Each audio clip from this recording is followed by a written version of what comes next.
የኢትዮጵያ ፕሪሚየር ሊግን ቀዳሚ እናደርጋለን 31ኛ ሳምንት መርሃ ግብር ትላንትና ተጀምሯል። የሊጉ በጣም ተጠባቂ የነበረው መርሃ ግብር ቡናማዎቹን ከኢትዮጵያ መድን ያገናኘው ጨዋታ ነበረ። 1-0 በሆነ ውጤት ኢትዮጵያ ቡና ማሸነፍ ችሏል። ራምኬል ጄምስ ብቸኛ የማሸነፊያውን ጎል ማስቆጠር ችሏል። ቡናማዎቹ ተከታታይ 5ኛ ድላቸውን ነው ማስመዝገብ የቻሉት። ትላንትና በሁለቱ ቡድኖች መካከል የነበረው የነጥብ ልዩነት 9 ነበረ ጨዋታው ከመጀመሩ አስቀድሞ እና ጨዋታው ሲጠናቀቅ የሁለቱ ቡድኖች የነጥብ ልዩነት ወደ 6 ጠቧል። እንደተለመደው ይህንን ቪዲዮ ላይክ በማድረግ ጀምሩ። መረጃው ለበርካታ ሰዎች እንዲዳረስ አግዙን። ሰብስክራይብ ያላደረጋችሁ ሰብስክራይብ በማድረግ የሸጋ ስፖርት ቤተሰብ እንድትሆኑ በአክብሮት እንጠይቃችኋለን። በቀጥታ ወደ ጉዳዩ የሐዋሳ ቆይታቸውን አጠናቀው አዳማ ያመሩት ኢትዮጵያ ቡናዎች በ31ኛ ሳምንት መክፈቻ መርሃ ግብር ጥሩ የሚባል ድል ነው ያሳኩት። 12 ሰዓት ላይ የተደረገው ጨዋታ ኢትዮጵያ ቡና በሐዋሳ የመጨረሻ ጨዋታቸውን አዳማ ከተማን 2-0 ካሸነፉበት አሰላለፋቸው የአንድ ተጫዋች ቅያሬ ነው ያደረጉት። ሚኪያስ ጸጋይን በስንታየው ወለጆ የቀየረው ነው የገቡት። ኢትዮጵያ መድን መቀለ ሰባ እንደርታን ሲረቱ አቡበከር ሳኒ ብቸኛ ጎል አስቆጥሮ ሲያሸንፉ በነበረው አሰላለፍ ዳዊት አውላቸው በአዲስ ተስፋዬ በመተካት ወደ ሜዳ ገብተዋል። ሁለቱ ቡድኖች በመጀመሪያው አጋማሽ ኢትዮጵያ ቡና በአዳማ ሳይንስና ቴክኖሎጂ ዩኒቨርሲቲ ስታዲየም ጥሩ የሚባል ብቃታቸውን አስመልክተውናል። ጎል የማስቆጠር ተደጋጋሚ እድሎችን መፍጠር ችለው ነበረ። ነገር ግን በዚህ የውድድር ዓመት በተለይ ባለፉት በርከት ያሉ ጨዋታዎች በኢትዮጵያ ቡና በኩል ያስተዋልነው አንድ ነገር ያገኙትን አጋጣሚዎች ወደ ጎልነት ያለ መቀየር ችግር ነው። ከማዕዘን ምት የተሻማን ኳስ ግን በመድን ተጫዋቾች ተጨርፎ ያገኘው ራምኬል ጄምስ በእግሩ መጥቶ በማስቆጠር በተከታታይ ጨዋታዎች ተከታታይ ሁለተኛ ጎሉን ማስቆጠር ችሏል። የመጀመሪያው አጋማሽ ኢትዮጵያ ቡና 1-0 በሆነ ውጤት እየመራ ወደ መልበሻ ክፍል ያመራበት ነበረ። ከነበራቸው የበላይነት አንፃር ጎሉ የሚገባቸው ይመስላል። በሁለተኛው አጋማሽ ከረፍት መልስ ግን ኢትዮጵያ መድኖች መሻሻሎችን አድርገው ነው ወደ ሜዳ የገቡት። የተወሰደባቸውን ብልጫ ቀንሷል። ሁለቱም ቡድኖች ተመጣጣኝ የሚባል ጨዋታን አሳይቷል። ኢትዮጵያ ቡናዎች በመከላከል ላይ ትኩረት አድርገው ሰንብተዋል ሁለተኛውን አጋማሽ። ይህም ደግሞ ዋጋ ከፍሏቸዋል። ጎል ሳይቆጠርባቸው ነው የወጣው። አንድ ጎል አስቆጥረው ያንን በማስጠበቅ በሚገርም የመከላከል ብቃት ለመድን አጥቂዎች ፈተና በመሆን ቡናማዎቹ 1-0 ድላቸውን ሙሉ 3 ነጥባቸውን አሳክተው ወጥተዋል። የዩቲዩብ ተከታታዮች ሰብስክራይብ በማድረግ ቤተሰብ መሆን እንዳትዘነጉ። ላይክ እና ሼር በማድረግ ለሌሎች እንዲዳረስም አድርጉ። ከጨዋታው መጠናቀቅ በኋላ የኢትዮጵያ ቡናው አሰልጣኝ ነጻነት ክብሬ ከሶከር ኢትዮጵያ ጋር ቆይታ አድርጎ ነበረ። በተለይ በጨዋታው ላይ ስለነበራቸው ሐሳብ ከዛ ባለፈ ደግሞ ጨዋታውን ስላገኙበት ሁኔታ የሰጡትን አስተያየት እስቲ አድምጠን እንመለስ። መጀመሪያ ቀደም በመጣንበት አቀራረብ ነው ከነሱ ይልቅ የ3 ነጥብ ለኛ በጣም ያስፈልገን ነበረ። ምክንያቱም ፍክክሩ ስለመቆየት ስለዚህ ያን አስበን በሃይ ፕሬሲንግ ተጭነናቸው ለመጫወት አቅደን የመጣነው ሲንጀምር ጀምሮ ያን ማድረግ ችለናል። ነገር ግን ዛሬም እንደተለመደው የቡድናችን ችግር የተገኙ ድሎችን መጨረስ አልቻልንም እንጂ የመጀመሪያ 45 ምናልባት ጨዋታውን ገለን እንወጣበትና ከዛ በኋላ ይሄ ሁሉ ጭንቀት ውስጥ ማንገባበት ነገር ነበር። ግን ከምንም በላይ እግዚአብሔርንና ልጆችን ዛሬ የሚችሉትን ነገር ከፍሎ ይህን ጣፋጭ 3 ነጥብ አግኝተናል። እኛ ከዚህ በፊት እንደምንለው አሁን ይሄ ቡድን ከሻምፒዮናነት በዘለለ አሁን አንድ ትልቅ ታሪክ ሰርቷል። አምና የቡድኑ ይመስለኛል ሁለተኛ ከፍተኛ ነጥብ 51 ነበረ። ያንን 54 አሳክቷል። አንድ ሪከርድ ሰርቷል። እነዚህ ልጆች አንድ ታሪክ ሰርተዋል። ከዛ በተረፈ ከፊታችን ያለውን ጌም እኛ ላይ ያለውን እጃችን ላይ ያለውን ነገር መጠቀም ነው። ሌላውን እግዚአብሔር የፈቀደው ነው የሚሆነው። ግን እኛ መጣል የለብንም። እያንዳንዱን ጨዋታ በትኩረት ለመጫወት ነው። እያንዳንዱን ጨዋታ በትኩረት ለመጫወት ነው የምናስበው። እኛ ነጥብ መጣል የለብንም እያሉ ነው የሚናገሩት እና ይህ ደግሞ የበለጠ በዋንጫ ፉክክሩ ላይ ቆንጆ የሚባል ትንቅንቅ እንድንመለከት ለኛ ሊያደርገን ይችላል። አሁን የነጥብ ልዩነቱ ወደ 6 ጠቧል። ኢትዮጵያ ቡና በተከታታይ 5ኛ ጨዋታው ነው ትላንትና አሸንፎ መውጣት የቻለው።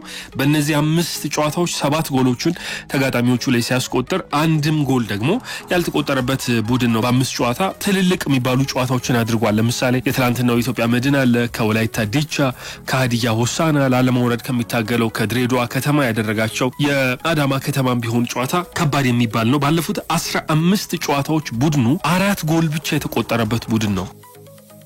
ከ15 ጨዋታ 4 ጎል ነው የተቆጠረበትና እንዴት ያለ ጠጣር የመከላከል ስፍራን እንደገነባ ያሳያል። ባለፉት 15 ጨዋታዎች በ12ቱ ጎል ሳይቆጠርባቸው ወጥቷል። አንድም ጎል በ12 ጨዋታ ከ15 መርሃ ግብሮች ሳይቆጠርባቸው ወጥቷልና ጠጣር የሚባል ጠንካራ የመከላከል ስፍራን ገንብተዋል። አሰልጣኝ ነጻነት ክብሬ በብዛት እንደሚባለው ዋንጫን ለማንሳት መከላከል ትልቅ ትርጉም አለው፣ ትልቅ ሚናውን ይወጣልና ይህ ኋላ ላይ ያግዛቸው ይሆን እንመለከታለን። ቀጣይ መርሃ ግብር ኢትዮጵያ ቡና ከወልዋሎ አዲግራት ጋር ነው የሚያደርገው። ይሄ ቡድን ደግሞ መውረዱን አረጋግጧል። ከአርባ ምንጭ ከተማ፣ ከመቀለ ሰባ እንደርታ፣ ከቅዱስ ጊዮርጊስ እና ከኢትዮጵያ ንግድ ባንክ በሊጉ የሚቀራቸው 5 የመጨረሻ ጨዋታዎች ናቸው። 15 ነጥቦች ፉክክር ይደረግባቸዋል። ከዚህ በኋላ የነጥብ ልዩነቱ ወደ 6 ጠቧል። በፍቃዱ አለማየሁ፣ ዋሳዋ ጆፍሪ፣ ራምኬል ጀምስ እና ረጂብ ምፍታህ ከግብ ጠባቂው ዳላንድ ኢብራሂም ጋር የፈጠሩት የመከላከል ስፍራ ጥምረት በጣም ጠጣር ሆኗል።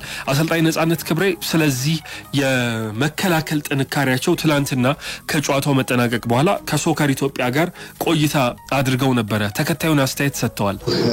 ሊጉንም ከመጀመሪያ ጀምሮ ካየ እኛ ቡድን ጎል ካገባ በኋላ ኢቭን አቻ የወጣንበት ጨዋታ የለም። ጎል አግብተን ያገባነውን አስጠብቀን መውጣት ነው። ምክንያቱም ወጣቶች ናቸው፣ ብዙ መሮጥ ችግር የለባቸውም፣ ሜዳዎችን ይሸፍናሉ። እንደ ቡድን ያለን የመከላከል ቅርጽ ጥሩ ነው። ከኋላ ያለው ግብ ጠባቂን ጨምሮ ባክፎራችን የተረጋጋ ነው። በሁኔታዎች ውስጥ ብዙ የሚሳሳት አይነት አይደለም። አጠቃላይ ግን ልጆቹ ጋር ያለው ኳሊቲ ነው። ያን ሁልጊዜ ያን ነገር መጀመሪያ አካባቢ ላይ ሊጉ ሲጀምር የተቸገርነው እሱን ነበረ።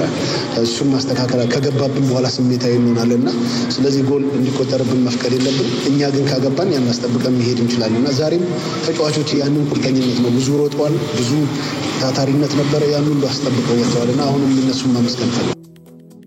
የዩቲዩብ ተከታታዮች ሰብስክራይብ በማድረግ ቤተሰብ መሆን እንዳትዘነጉ። ላይክ እና ሼር በማድረግ ለሌሎች እንዲዳረስም አድርጉ። የተረጋጋ ባክፎር ወይንም የተከላካይ ስፍራ የአራት ተጫዋቾች ጥምረት አለ። ግብ ጠባቂውም ጥሩ ነው። ከዛ ባለፈ ደግሞ የመሮጥ ችግር የለባቸውም ወጣቶች ነው እያሉ ነው። ይሄ ለኢትዮጵያ ቡና የመከላከል ብቃት ዋነኛ የሚባለው ምክንያት ነው። አይበተንም። ይሄ የተከላካይ ስፍራ ጥምረት በጋራ ሆነው ብዙ ጨዋታዎችን የሚያደርጉ ናቸው። እነዚህ ተጫዋቾች እርስ በርስ መላመዳቸውና መግባባታቸው በመከላከሉ ላይ ቡድኑ ላሳየው ጥንካሬ ትልቅ ምክንያት ሆኗል። ኢትዮጵያ መድን ካለፉት 4 ጨዋታዎች ሁለተኛ ሽንፈቱ ሆኖ ተመዝግቧል። በኢትዮጵያ ቡና የደረሰባቸው ሽንፈት በሌላኛው የዋንጫ ተፎካካሪ በባህር ዳር ከተማ እንደተሸነፉ ይታወሳል። በ28ኛ ሳምንት የሊጉ መርሃ ግብር 2-1 በሆነ ውጤት በባህር ዳር ከተማ ተሸንፈዋል። ከዚያ ፋሲል ከነማና መቀለ ሰባ እንደርታን አሸንፈው የተወሰነ መነቃቃትን ቢያሳዩም ደግሞ ትላንትና በኢትዮጵያ ቡና ተሸንፈዋል። ይሄ ቡድን ካለፉት 14 ጨዋታዎች 4 ጨዋታ የተሸነፈ ነው። አንዱን ባቻ ውጤት አጠናቋል። በ9ኙ ግን ድል አስመዝግቧል። የአሰልጣኝ ገብረመድህን ኃይሌ ቡድን ኢትዮጵያ ቡና በተመሳሳይ ጊዜ ውስጥ የገጠመው የጨዋታ ሽንፈት ብዛት 2 ነውና ይሄ የነጥብ መቀራረቡ የበለጠ እንዲጠጋ ምክንያት ሆኗል። እንግዲህ ቀጣይ ጨዋታዎችን የሚፈጥሩትን እንመለከታለን። ትላንትና ምናልባት አሸንፈው ቢሆን ኖሮ የነጥብ ልዩነቱ ወደ 12 ይሰፋና ቀጣይ ከሚደረጉ 15 ነጥብ ከሚገኝባቸው 5 ጨዋታዎች በቀጣዩ መርሃ ግብር ምናልባት ሲዳማ ቡናን በማሸነፍ የዋንጫ ባለቤትነታቸውን ማረጋገጥ የሚችሉበትን እድል ሊፈጥሩ ይችሉ ነበር። ነገር ግን ይህ አልሆነም። ቀጣይ 5 ጨዋታዎች ከሲዳማ ቡና በዚህ የውድድር ዓመት በጣም ጠንካራ የሚባለውን ብቃት በተለይ ሐዋሳ ላይ በነበራቸው ቆይታ ያስመለከተን ቡድን ነው። ሲዳማ ቡናን ይገጥማሉ፣ ከቅዱስ ጊዮርጊስ ይገናኛሉ፣ ከመቻል ጋር ከሀዲያ ሆሳዕናና ከስሁል ሽረ ጋር ነው ጨዋታቸውን የሚያደርጉት። ከኢትዮጵያ ቡና አንጻር የኢትዮጵያ መድን ቀጣይ 5 መርሃ ግብሮች ትንሽ ፈተና የሚበዛበት ይመስላል። ከባድ የሚባሉት ጨዋታዎች በኢትዮጵያ መድን ነው ያሉትና የሊጉ መርሃ ግብር እንዴት ባለ መንገድ ይቀጥላል አብረን እንመለከታለን። ከ29 ጨዋታዎች 18 ጨዋታዎችን ማሸነፍ የቻለው ኢትዮጵያ መድን አሁን 60 ነጥቦችን ይዞ ተቀምጧል። ከ29 ጨዋታ 16ቱን ያሸነፈው የኢትዮጵያ ቡና ደግሞ 54 ነጥቦችን ይዞ ሁለተኛ ደረጃ ላይ ተቀምጧል።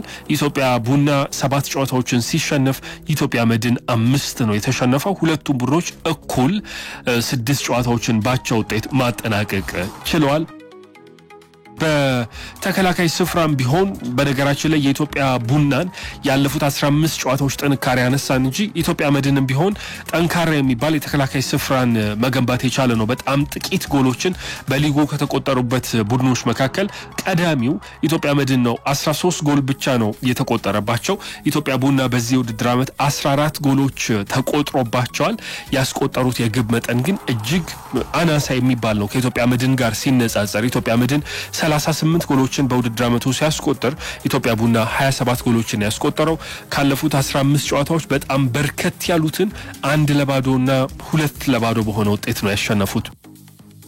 ብዙዎቹን በ1-0 ውጤት ነው የኢትዮጵያ ቡና ድል የሚጠናቀቀው። ጎል ካስቆጠሩ በኋላ ጎል የማይቆጠርባቸው መሆናቸው ነው ያገዛቸው እንጂ ብዙ ጨዋታዎች ላይ ጎል የማስቆጠር ድክመት የተስተዋለበት ቡድን ሆኗል። የዩቲዩብ ተከታታዮች ሰብስክራይብ በማድረግ ቤተሰብ መሆን እንዳትዘነጉ። ላይክ እና ሼር በማድረግ ለሌሎች እንዲዳረስም አድርጉ።